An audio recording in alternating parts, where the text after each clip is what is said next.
Olá, olá, olá, vamos dar continuidade então à correção dos nossos exercícios aí da CESP-UNB. Você pode perceber aí que mudou o formato, né? Acho que ficou melhor, vou botar aqui um formato um pouquinho diferente, botando uma letra grande para que você possa acompanhar e o material já está aí disponibilizado para você. Então a gente vai aqui seguir mais ou menos a mesma linha. Tá, então a ideia é que a gente já corrigiu alguns exercícios, estamos aí no nosso 43, então já comentamos muitos temas e a gente vai só agregando informação. Quanto maior a quantidade de exercícios, maior a quantidade de informações relevantes. Por que relevante? Porque cai em concurso, né? Então a gente vai trabalhar exatamente aquilo que pode ser cobrado de você. Vamos dando continuidade à nossa correção de questões CESP-UNB de Direito Administrativo com a nossa questão 43. Vamos lá, olha só. Deixa eu pegar a caneta aqui. Minha aguinha aqui já está do lado. Para dar sequência aqui nesse local meio que, como é que eu vou dizer assim?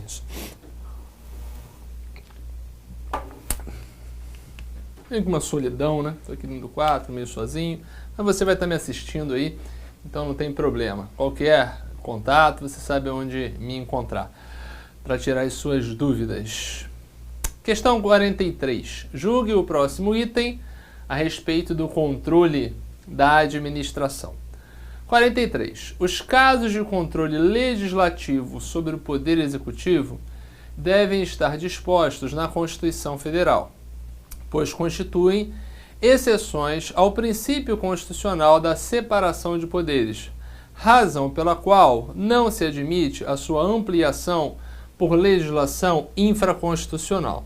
São aqueles mecanismos de controle externo que o Poder Legislativo pode exercer sobre os atos do Poder Executivo. Tá? A gente encontra isso nas competências do Congresso, da Câmara, do Senado, e também em certos aspectos relativos à atuação do Tribunal de Contas, que a gente tem o controle político, né, dentro dessas competências, como CPI, etc., e o controle financeiro contábil vai ali com o auxílio do Tribunal de Contas. E essa afirmação aqui é uma verdade. Como nós temos a ingerência, em tese, de um poder sobre a atuação do outro, aquele tal, né, de sistema de check and balance, pesos e contrapesos, pressupõe uma previsão constitucional em função da autonomia e independência dos poderes que a própria Constituição reconhece. Então, se ela reconhece essa autonomia e independência entre os poderes, harmônicos entre si, somente ela pode estabelecer mecanismos que vão viabilizar a ingerência de um poder sobre o outro. E o controle externo realizado pelo Legislativo nos atos da administração, por exemplo, do Executivo, do Judiciário, ou em tese da sua própria administração, seria uma atuação externa em relação à atuação da administração pública. Então, fica aí correta essa informação, porque esses mecanismos de controle externo do Poder Legislativo, em especial aqui, tá, sobre o Poder Executivo, é algo que está na Constituição e deve seguir uma simetria nas constituições estaduais, nas leis orgânicas de cada um dos municípios e nas demais legislações infraconstitucionais não se pode acrescentar nada, nem numa Constituição estadual, nem numa lei orgânica municipal e em qualquer outro dispositivo legal infraconstitucional, né? Espécie normativa primária ou mesmo secundária. Então fica restrita às hipóteses da Constituição Federal, onde um poder pode exercer ingerência sobre o outro poder. Então aqui, ó, questão 43 se apresenta como correta. Deixa que está acabando. Se apresenta como correta. Beleza? Vamos na sequência. Mais questões aí agregando informação. Isso aqui é o correto de se fazer, gente. Assimila o conteúdo e direciona a preparação a partir de exercícios, né? Aprimora isso, assimila o conteúdo e aprimora nos exercícios, fazendo o ajuste fino para o concurso que a gente vai se submeter. Vamos lá. Próximo aí, 44, 45. O servidor responsável pela segurança da portaria de um órgão público desentendeu-se com a autoridade superior desse órgão. Para se vingar do servidor, a autoridade determinou que, a partir daquele dia, ele anotasse os dados completos de todas as pessoas que entrassem e saíssem do imóvel. Com referência a essa situação hipotética, julgue os itens que se seguem. Vamos lá. 4.4. O ato da autoridade superior foi praticado no exercício do poder disciplinar.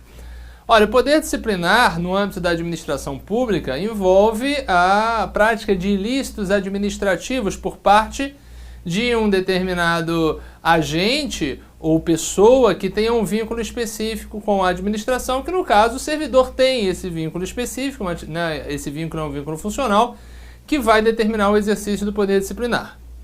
Bom, em relação à emissão de ordem, seja lícita ou ilícita, tá? Aqui desentendeu, se não está se falando sobre nenhuma ilicitude cometida por esse servidor aqui que atua na portaria. Essa emissão de ordens é decorrência de um poder hierárquico, que pode ser exercido até com um certo abuso de poder, mas não é o poder disciplinar. O poder disciplinar está relacionado com a investigação, o processamento e a eventual aplicação de sanções àqueles que cometem uma prática ilícita no âmbito de uma relação específica estabelecida com a administração. É a relação funcional do servidor, é a relação contratual de um prestador de serviço, de um fornecedor de bens. Tudo bem? E há aquela outra hipótese da relação admissional dos estudantes na rede pública de ensino, que vai estabelecer um vínculo onde devem ser respeitados deveres, obrigações, proibições, responsabilidades, atribuições que, uma vez violados, vai acabar acarretando o exercício do poder disciplinar, que não é o caso aqui. Essa emissão de ordem, seja lícita ou ilícita, a emissão de ordem é algo típico do poder hierárquico. Tudo bem? Então, 44 se apresenta como incorreto. 4.5.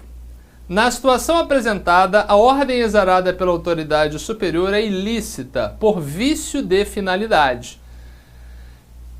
Onde que a gente identifica os vícios de um ato administrativo? Nos seus elementos.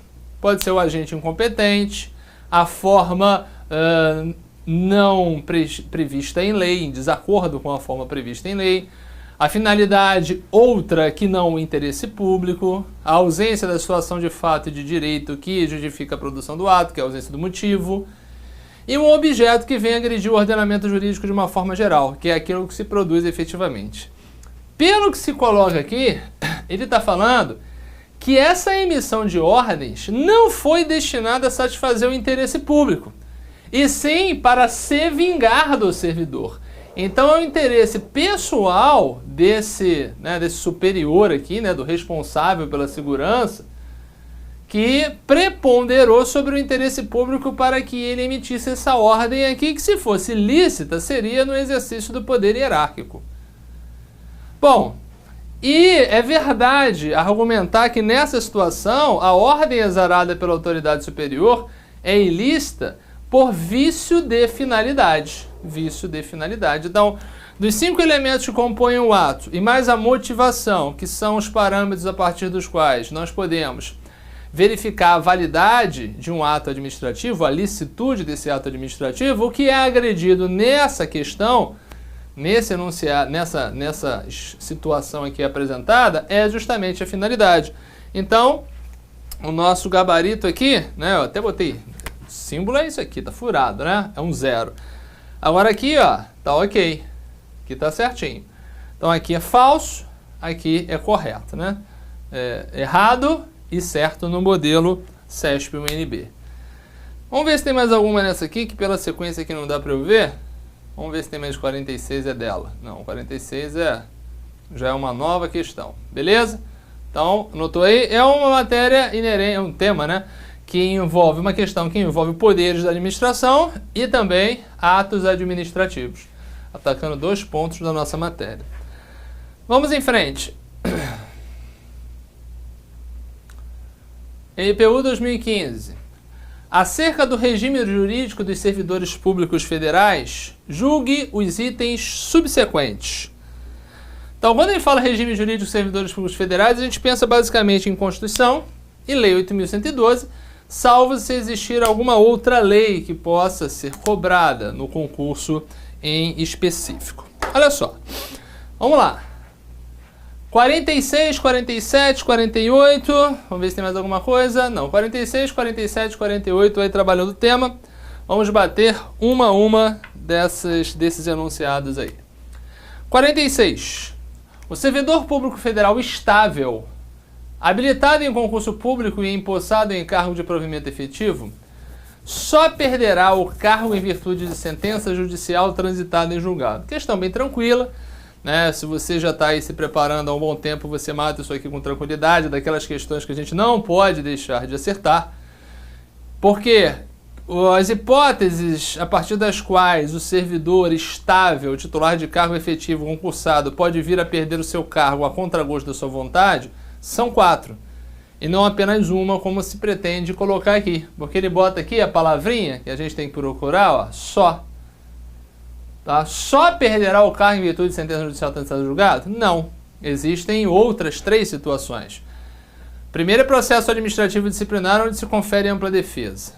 Depois, processo de avaliação periódica de desempenho na forma de lei complementar, que nem existe.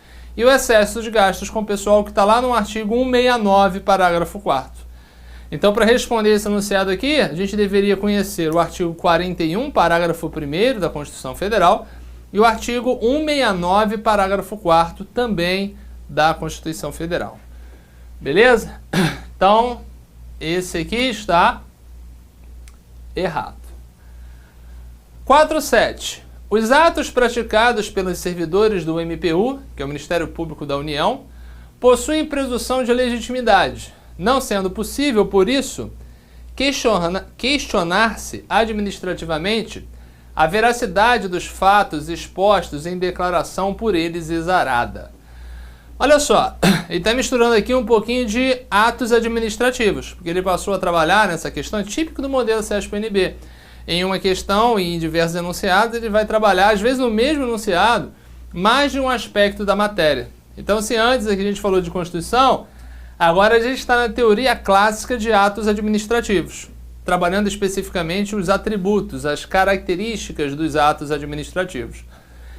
Dentre essas características, nós temos a presunção de legalidade, a presunção de legitimidade, que, numa visão geral, seria a mesma coisa, com poucas diferenças, mas que em questões de concurso não se faz muita diferença, né? Seria o respeito ao ordenamento jurídico de uma forma geral. Então, o ato emanado do agente público, o ato administrativo, ele é dotado de certas prerrogativas, chamadas características ou atributos, dentre elas a presunção de legalidade e legitimidade, que induz a ideia de que o ato produzido pelo agente público ele está válido. Se ninguém questionar e provar nada em contrário, ele continua produzindo seus efeitos. Então, por isso que eu acabei de falar, a gente chega à conclusão de que o ato administrativo emanado de um agente público não é dotado de presunção absoluta de legalidade ou legitimidade, é uma presunção relativa.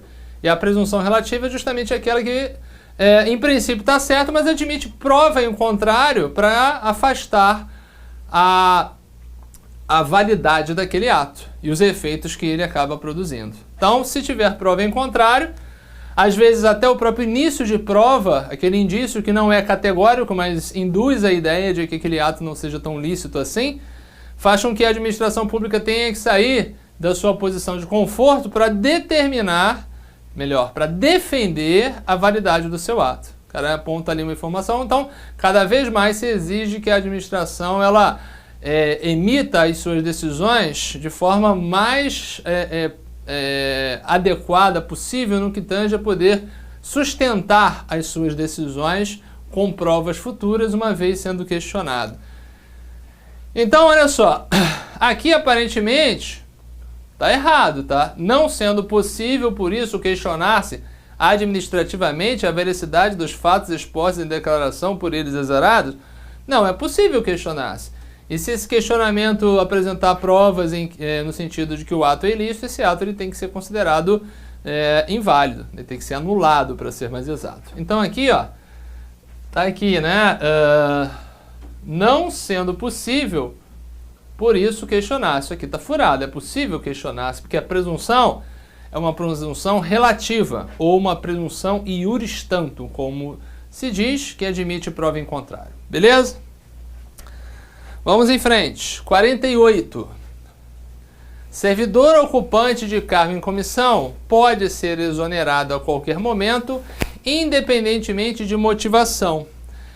Cargo em comissão, livre nomeação e exoneração, e ele é tradicionalmente o ato que se dá como exemplo ao se defender a ideia de que nem todo ato precisa ter motivação.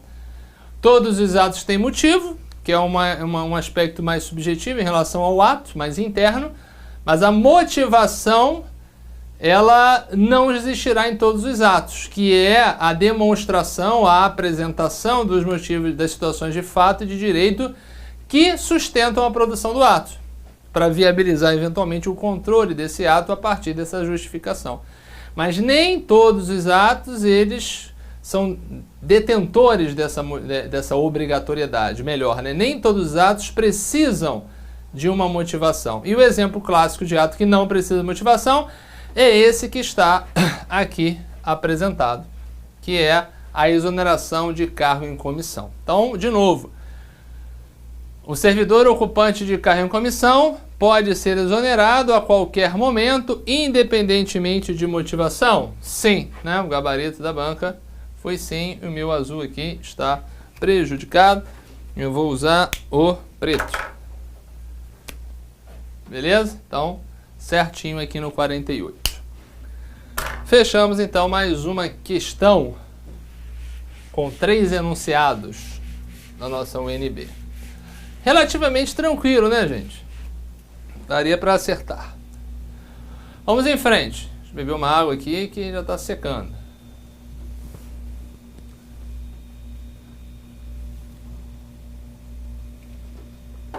No que se refere ao regime jurídico administrativo brasileiro e aos princípios regentes da administração pública, julgue os próximos itens. Vamos ver o que nós temos aí. Quantos itens? 4 itens. Lembrando, regime jurídico administrativo é a mesma coisa que regime jurídico de direito público. Aquele que vai estabelecer prerrogativas e restrições às entidades que a ele se submete e se submetem, né? Que eles se submetem, preservando o interesse público que se busca com a atuação dessas instituições. Basicamente, as entidades da administração direta e as entidades autárquicas, com aplicações específicas de regime jurídico público a certas entidades prestadoras de serviço público. Vamos dar uma olhadinha aí nos nossos enunciados. No que se refere ao regime jurídico administrativo, isso eu já falei. Vamos para o 49. Por força do princípio da legalidade, o administrador público tem sua atuação limitada ao que estabelece a lei. Perfeito. Aspecto que o difere do particular, a quem tudo se permite se não houver proibição legal. Perfeito, né? Isso aqui é uma visão que é apresentada até pela doutrina de direito administrativo, Eli Lopes Meireles, em que a legalidade administrativa seria a legalidade constitucional multiplicada por menos 1. Você pega a legalidade constitucional, inverte o sinal. E aí você chega na legalidade administrativa. Sempre lembrando, né? Qualquer ramo do direito que se preza, ele tem legalidade administrativa. Qualquer ramo do direito que se preza tem o princípio da legalidade. E no direito administrativo não é diferente. E a ideia da legalidade no direito administrativo é justamente essa. É estabelecer que o agente público, para preservar o indivíduo, ele só pode fazer aquilo que a lei lhe autoriza a fazer e deve fazer aquilo que a lei determina que seja feito. E o indivíduo particular é o outro lado da moeda. Ninguém é obrigado a fazer, nem deixar de fazer alguma coisa, senão em virtude de lei.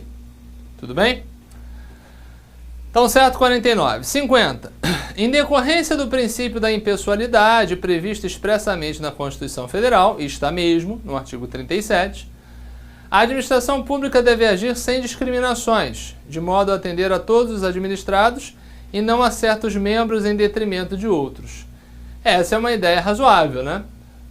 É uma das perspectivas do princípio da impessoalidade, o tratamento isonômico. Só lembrando que é possível o tratamento diferenciado, desde que para pessoas que se encontram em condições distintas, a ponto de determinar uma atuação do Estado para tentar equilibrar a desigualdade que existe no plano social. Aí as políticas de inclusão social, de ação afirmativa, sem entrar no mérito da adequação dessas políticas, mas elas são justificadas a partir do fenômeno da igualdade material, ou do princípio da igualdade material, que se extrai na Constituição de uma das interpretações da impessoalidade, tá?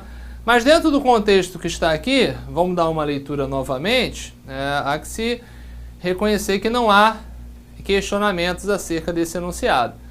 Ele aparenta estar correto. Então, em decorrência do princípio da impessoalidade, previsto expressamente na Constituição, artigo 37, a administração pública deve agir sem discriminações, de modo a atender a todos os administrados e não a certos membros em detrimento de outros. Né? Numa visão geral, seria isso.